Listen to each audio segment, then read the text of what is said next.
Hey guys, so it is me, Via, and I am going to be doing a storytime video today.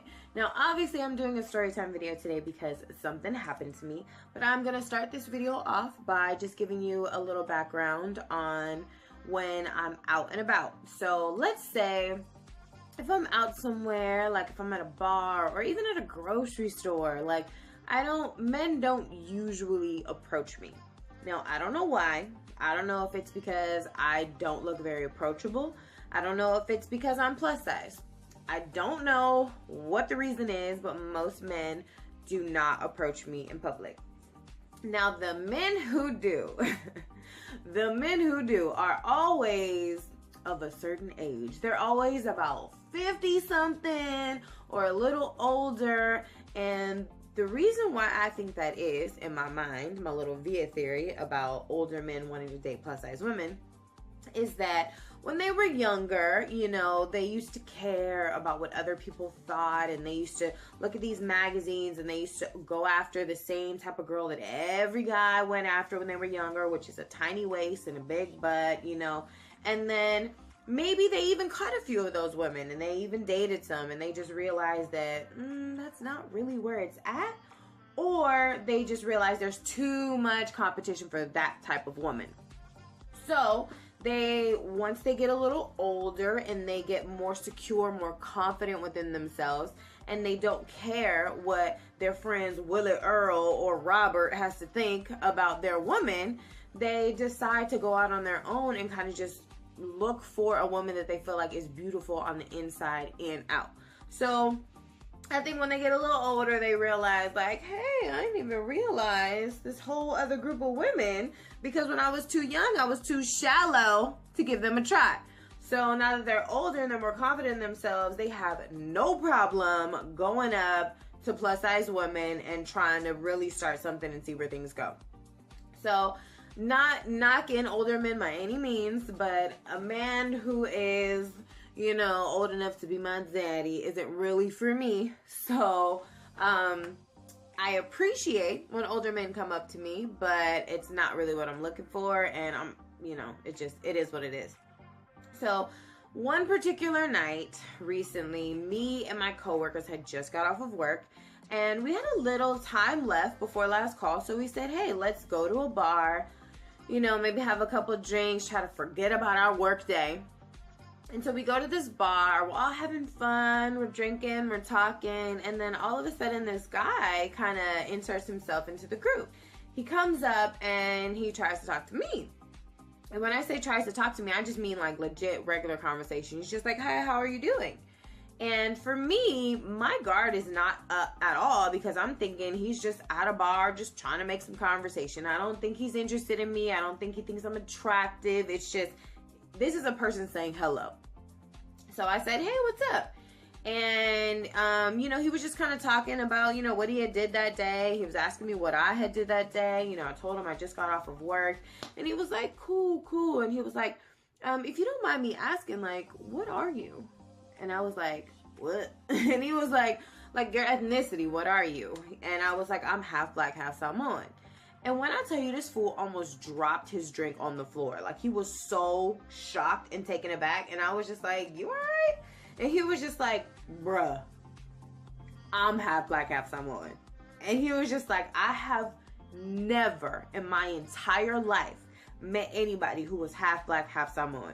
And I feel him on that, because I've met people who were mixed, but I have never met someone who had an African-American parent and a Samoan parent. Never.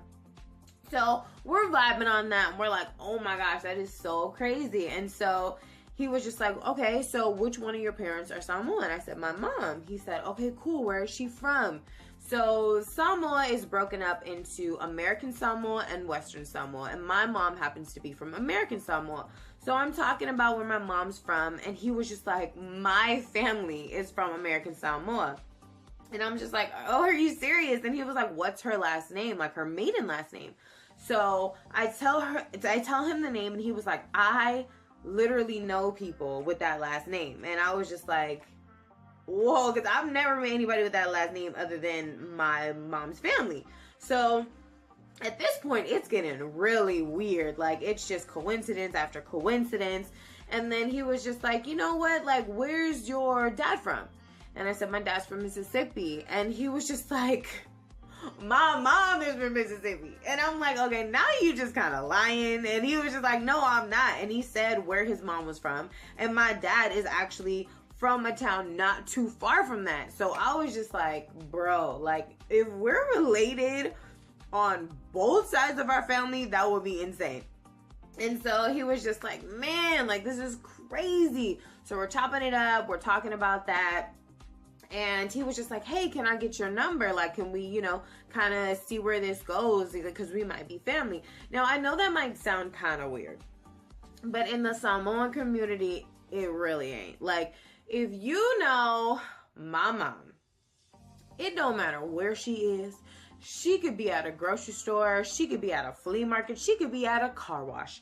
If she sees somebody else that she feels like is Samoan, she is drawn to that person. She got to go over there. She got to talk in Samoan. She got to realize, like, or backtrack to figure out exactly how they're related, what church they go to. Like, it is seriously what they do. My mom will literally push me out the way, like, talofa, wanoy. Mom, you don't even know that lady. Just got all kind of Samoan love just bursting out of you, huh? So we exchanged numbers. And, you know, we keep talking at this point. And my coworkers were like, hey, you know, we're about to head across the street to this food truck.